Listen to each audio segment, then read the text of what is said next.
Family Game Online, le meilleur des jeux de casino en ligne. Tentez votre chance. Plus d'infos sur familygameonline.be. On va passer vu en 4 reprises de 3 minutes. Catégorie 80 kg. Deuxième fois ici dans le point bleu.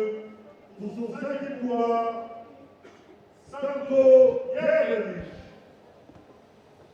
Et dans le point rouge, j'aurais nécessaire de vous le présenter. Un néophyte chez les élites, chez les professionnels, nommé quoi? Bruno Jacobs. Son poids 79 kg 200, 4 rounds de 3 minutes. L'arbitre de ce combat, monsieur Abdel Abdelzian. Première reprise.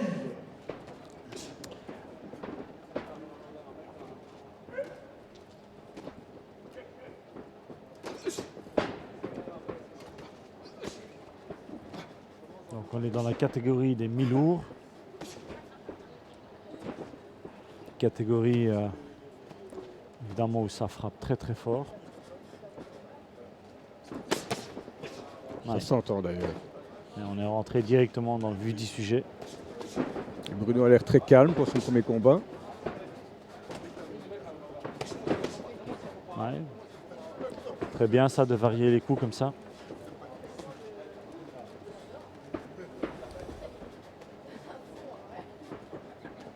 Et donc on disait que Bruno venait d'une famille de boxeurs, donc son grand-père Robert, évidemment champion international militaire en 60, a rencontré Alan Hudson en finale. Et donc Robert Jacobs ayant perdu au point face à Alan Hudson. Et donc suite à un accident de moto, malheureusement Robert Jacobs n'a pas pu aller aux Jeux Olympiques de Rome en 1960. Où là justement il aurait eu l'occasion de boxer Mohamed Ali.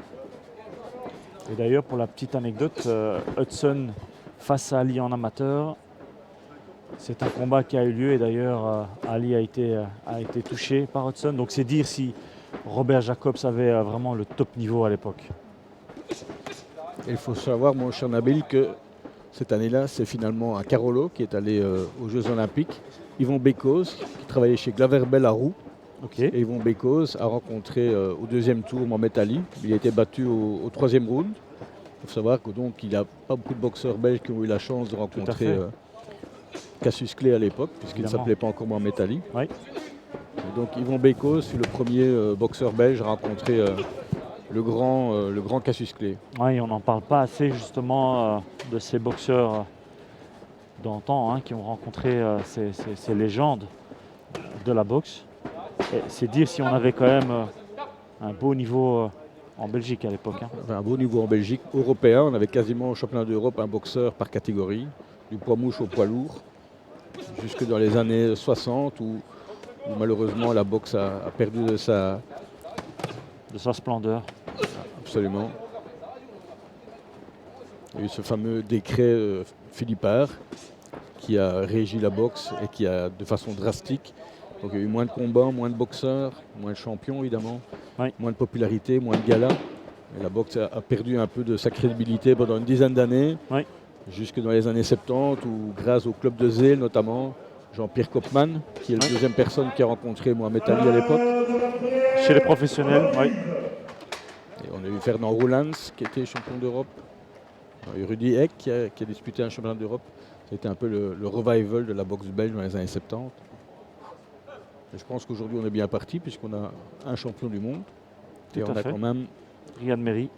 On a quand même une on a un vivier, solide lignée de champions de néo-pro. Oui. C'est qu'il est le présager de très bonnes années à venir pour la boxe belge. Oui, je pense. Je pense que là, on a vraiment un vivier assez extraordinaire en Belgique. Et malheureusement, qui n'est pas toujours assez mis en avant. Donc c'est toujours un plaisir évidemment de voir qu'on organise encore des galas en Belgique. Il faut savoir qu'aujourd'hui, 15 combats professionnels, c'est quasiment unique dans les annales de l'histoire de la boxe belge. Oui. Oui. C'est vrai que c'est une sacrée organisation. On félicite d'ailleurs Alain Van Acker pour cette organisation, parce qu'en temps de Covid, c'est pas facile. Ainsi que son fils, parce que c'est son fils qui va reprendre la relève. Et, Vous parlez de Nicolas ou... Oui, bien sûr. Oui, oui. Et gérer quasiment 100 rounds sur la journée. Ouais, c'est énorme. C'est énorme. C'est énorme.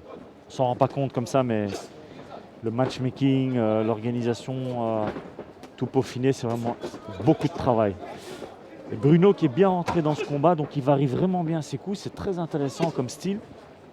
Et donc pour un mi-lourd, il est quand même assez rapide, ce qui est quand même assez intéressant. Donc des coups bien variés, on voit des crochets, des uppercuts, des directs. Il reste plutôt calme, donc au centre du ring. S'impose vraiment comme le patron. Il ne se laisse pas impressionner par son adversaire, même pour son premier combat. Donc il est plutôt bien rentré dans ce combat. Ouais, il reste plutôt stable sur ses appuis, hein, comme on peut le voir dans ses échanges. En effet. Et je dois vous dire que pour l'avoir vu lors de ses derniers combats amateurs, qui me paraît beaucoup mieux aujourd'hui en professionnel, au niveau de sa garde, au niveau de sa façon de boxer, que de ses derniers combats amateurs. Donc le style professionnel lui conviendrait alors absolument mieux, oui. Oui. Oui, en amateur, on a des appuis, on a une fréquence d'appui qui est beaucoup plus importante que chez les professionnels, hein, les rounds étant généralement disputés plus rapidement. Oui. Voilà. Et donc c'est un style qui convient mieux aux boxeurs belges en fait, hein, le style pro.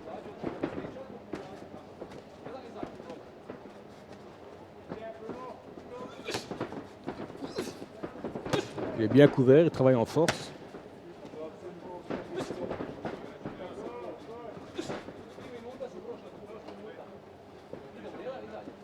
Ouais.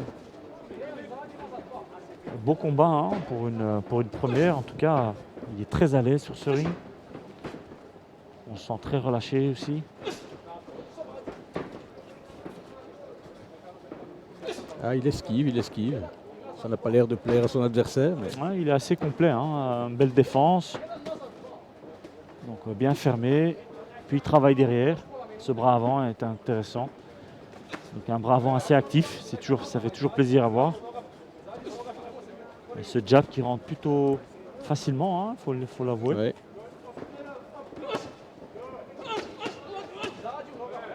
Deux petites séries, les deux mains.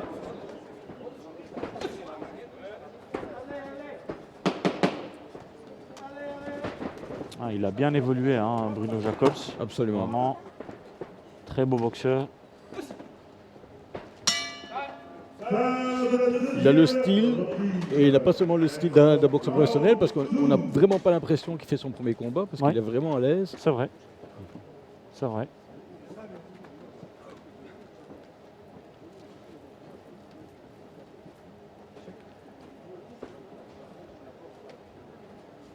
Ah, mais on voit qu'il y a du travail derrière quand même. On voit que voilà, même s'il fait son premier combat professionnel ce soir, mais on voit quand même qu'il y a beaucoup de travail derrière.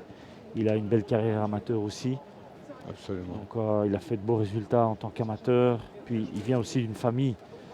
Et donc il a un héritage évidemment. Voilà, une famille de boxeurs. Il y a le grand-père, mais aussi le papa. Le papa. Tout à fait. Oui. Le papa qui a boxé 10 ans. Hein. Donc de 1979 à 1989. Hein. Je m'en souviens bien. Boxeur chez les lourds, si je ne m'abuse. Oui. Et donc c'était la belle époque hein, de la boxe bruxelloise et scarbécoise plus particulièrement. À l'époque, il y avait quasiment un combat, un gala par semaine dans l'entité liégeoise, dans l'entité anversoise, gantoise. Et il faut dire aussi dans le Hainaut, on avait pas mal de clubs. On avait 3 clubs à la Louvière, on avait un club à Charleroi, un club à Binche. Et donc quasiment toutes les semaines, ça boxait dans le Hainaut, ça boxait à Bruxelles. Mais ça va revenir. Oui, ça va revenir. Oui. On a hâte que ça reprenne normalement. Hein. Et donc ce boxeur qui fait ses débuts chez les professionnels, Bruno Jacobs, franchement assez impressionnant ce soir. Son adversaire, Stanko Jeremlik. Oui, 21 ans. Il nous vient de Split, en Croatie. Oui. Il a finalement peu de réponses à offrir ce soir. Il est assez dépassé, se plaint auprès de l'arbitre. Et Bruno continue son travail d'avancer, son travail de sape.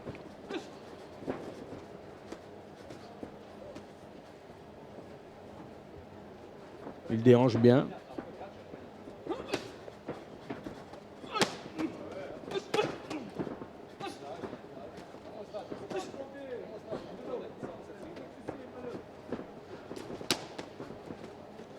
Ouais, c'est beaucoup de coups de tête là, fais attention. Un peu brouillon.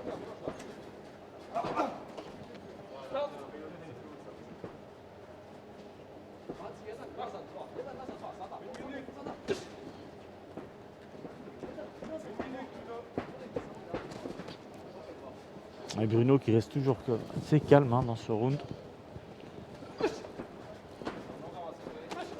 Ouais, le style professionnel lui convient vraiment bien. On a l'impression qu'il a quand même de l'expérience.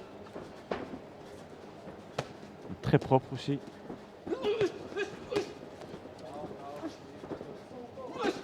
En force. Hein. Il cherche à travailler la puissance. Oui, il cherche à faire mal.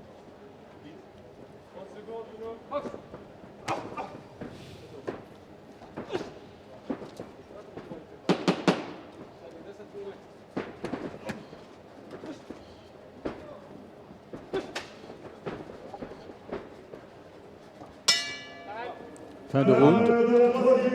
Et on peut mettre le round à l'actif de Bruno. Clairement.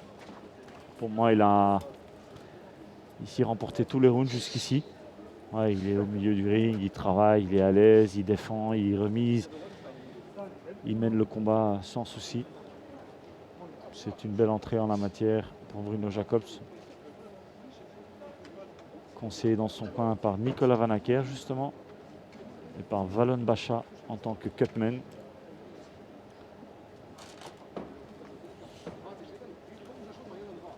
Excellent cutman Bacha. Très actif dans le secteur. Je ne sais pas si vous connaissez, Mickaël. Oui, bien sûr. Ouais.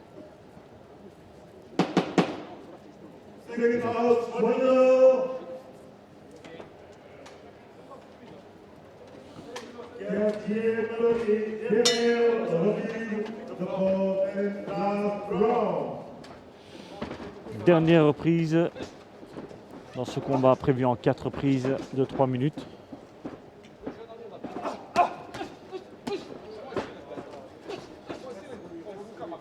Qu'est-ce que vous avez pensé du combat jusqu'ici? Qu'est-ce que vous feriez différemment? Quels seraient les conseils que vous donneriez à Bruno? À Bruno ou à l'autre d'ailleurs, à son adversaire. Il faut qu'il travaille très bien. Il faudrait qu'il travaille davantage son jab du gauche. Parce qu'il y a moyen d'aller chercher l'ouverture. Oui. Et par contre, en crochet, il devrait travailler plus à gauche plutôt qu'à droite. À gauche plutôt qu'à droite, c'est-à-dire? Aller travailler à gauche le foie, plutôt que d'aller travailler les crochets. Ah ouais, c'est moins efficace de travailler dans les flancs à droite. Oui, c'est vrai. Oui. Ouais, là par exemple, il aurait pu aller au corps. Voilà. Oui. Ouais. Voilà, là ce qu'il essaye de faire. Il vient de toucher d'ailleurs un petit crochet.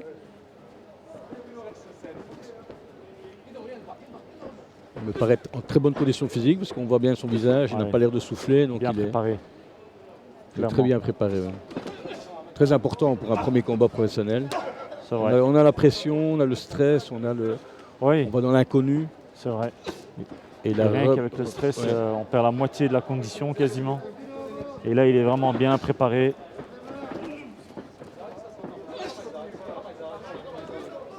Allez, Bruno qui continue d'avancer. Il aura fait tout le combat. Oui, il aura mené vraiment ce combat à sa guise. D'un bout à l'autre. Et l'adversaire qui est quand même assez coriace. Il a quand même pris beaucoup de coups. Il fait son boulot. Il reste là et franchement... Ce n'est pas un boxeur à la valise, comme on appelle ça. Un boxeur qui vient de toucher leur cachet. Lui, il fait son combat. Ouais, il fait ses rounds.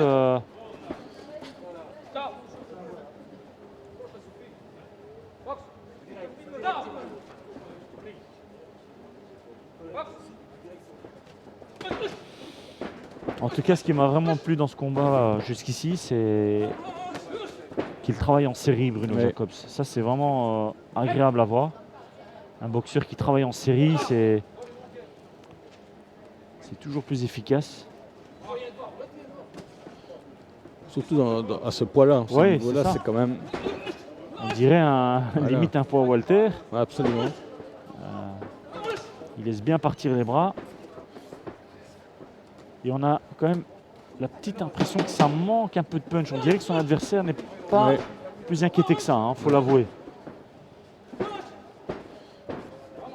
tout cas, une belle vista aussi, une belle défense. Voilà, première victoire. Ouais, très importante pour la suite du palmarès de Bruno Jacobs. Beau combat en tout cas. Très beau combat.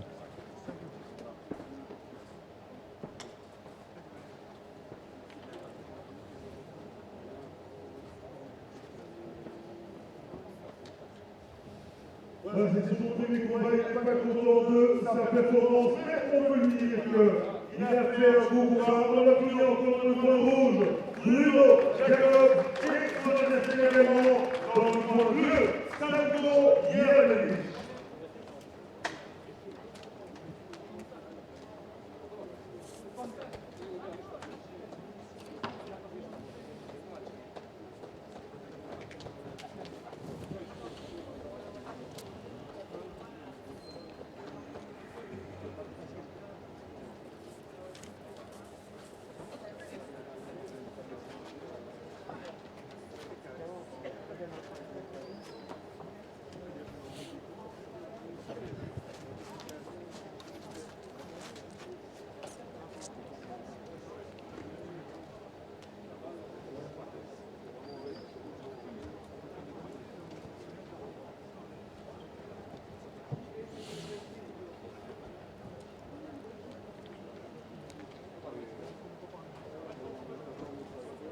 La décision va être rendue incessamment sous peu.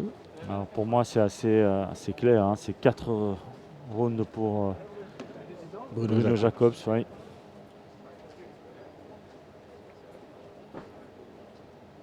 tout cas, une belle entrée en la matière pour Bruno Jacobs ce soir. Ça lui a donné un petit peu le... Quelques petits problèmes de contingence, retard de notre ami Bruno. Une fois qu'il a mis les gants, il n'a plus envie de les enlever.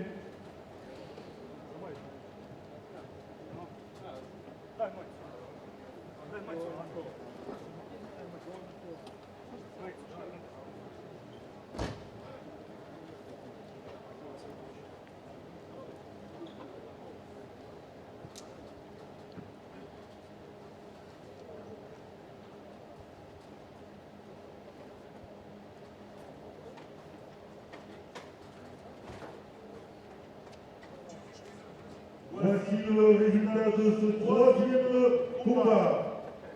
For Mr. Montelet, 40-36, 40-36. Pour M. Garcia, 40-36 également, 40-36. Et pour M. Ellebaut, 40-36, 40-36, 2000, by unanimous decision. In the red